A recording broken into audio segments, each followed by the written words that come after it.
Welcome friends. Baakiyalakshmi serial இன்றைக்கி எபிசோடில் வரக்கூடிய இன்ட்ரெஸ்டிங்கான சீன்ஸ் பற்றி பார்க்கலாம். பாக்கியாவும் அவங்களோட டீம் மெம்பர்ஸும் சமைச்சிட்ருக்குறாங்க. இப்போது அங்கே பழனிசாமி வராரு. சமையல் வாசனை தாங்க என்னை தூக்கிட்டு வந்துருச்சிங்க அப்படின்னு சொல்கிறாரு. நான் செஞ்ச ஸ்வீட்டை டேஸ்ட் பண்ணி பார்க்குறீங்களா சார் அப்படின்னு சொல்லிட்டு ஸ்வீட்ஸ் கொடுக்குறாங்க பழனிசாமிக்கு. ஒரு ஸ்வீட்டாக இப்போது டேஸ்ட் பண்ணி பார்க்குறாரு. உண்மையிலே ரொம்ப சூப்பராக இருக்குங்க அப்படின்னு சொல்கிறாரு. ராதிகா இப்போது ரூம்லேருந்து வெளியில் வந்து மயுக்கு கால் பண்ணி பேசிகிட்டு இருக்கிறாங்க. செல்விட்ட பாக்கியா கோதுமை மாவு காலியாகிடுச்சு, போய் அந்த பேண்ட்ரியில் எடுத்துகிட்டு வா அப்படின்னு சொல்கிறாங்க. செல்வியுமே இப்போது வெளியில் வந்துட்டுருக்குறாங்க. ராதிகா இப்போது செல்வியை பார்த்துடுறாங்க.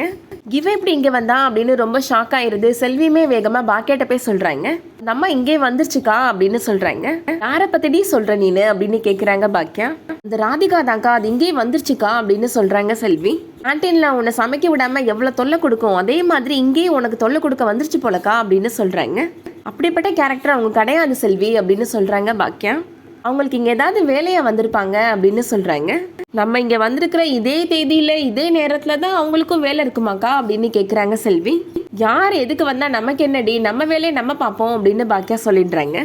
அடுத்ததா கோபி இந்த 4 நாள் யார் தொல்லையும் இல்லாமல் நம்ம ஜாலியாக இருக்கலாம் அப்படின்னு ரொம்ப சந்தோஷமாக இருக்கிறாரு.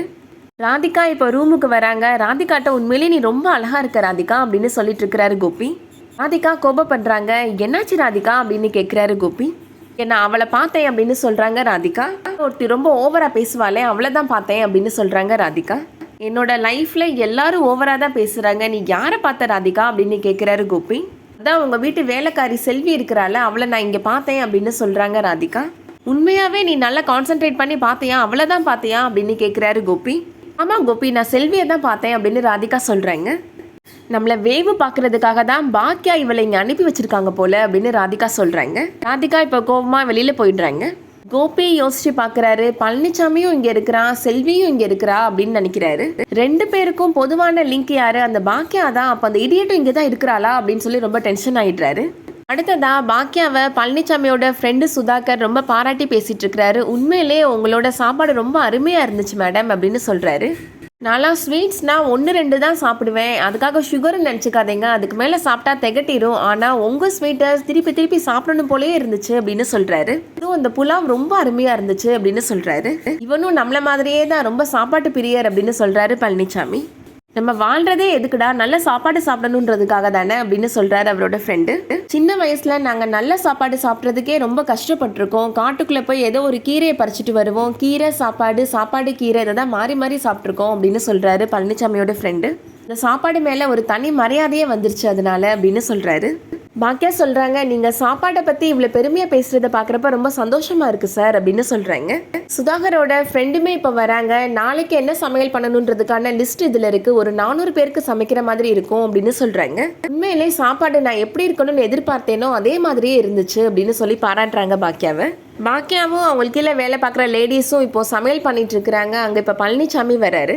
பழனிசாமி செல்விட்ட, என்ன தங்கச்சி உனக்கு ஒரு 3 பிள்ளைங்க இருக்குன்னு கேள்விப்பட்டேன், ஒரு எல்கேஜி யூகேஜி படிக்குங்களா அப்படின்னு கேட்குறாரு. அதை கேட்ட உடனே செல்வி ரொம்ப சந்தோஷமாயிடுறாங்க. பாக்கியா சொல்கிறாங்க, இவளுக்கெல்லாம் 3 பிள்ளைகளுமே வளர்ந்த பிள்ளைங்க சார் அப்படின்னு சொல்கிறாங்க. உனக்கு எதுக்குக்கா கடுப்பாகுது அப்படின்னு கேட்குறாங்க செல்வி. உண்மையை தானடி நான் சொன்னேன் அப்படின்னு சொல்கிறாங்க பாக்கியா. செல்வி சொல்கிறாங்க, சின்ன வயசாக இருக்கிறப்பே என்னை பிடிச்சி கல்யாணம் பண்ணி வச்சுட்டாங்க சார் அப்படின்னு சொல்கிறாங்க. வாழ்க்கைன்னா என்னென்னு புரியறதுக்கு முன்னாடியே 3 குழந்தைகள் ஆயிடுச்சு அப்படின்னு சொல்கிறாங்க. என் புருஷன் சரியான குடிகாரன், நான் வேலை பார்த்து தான் என்னோட பிள்ளைகளை காப்பாற்றுறேன் சார் அப்படின்னு சொல்கிறாங்க. ஒரு தனி மனுஷியாக இருந்து கஷ்டப்பட்டு 3 பிள்ளைகளை வளர்க்குறதெல்லாம் அவ்வளோ சாதாரணமான விஷயம் கிடையாது அப்படின்னு சொல்லி பழனிசாமி பாராட்டி பேசுகிறாரு.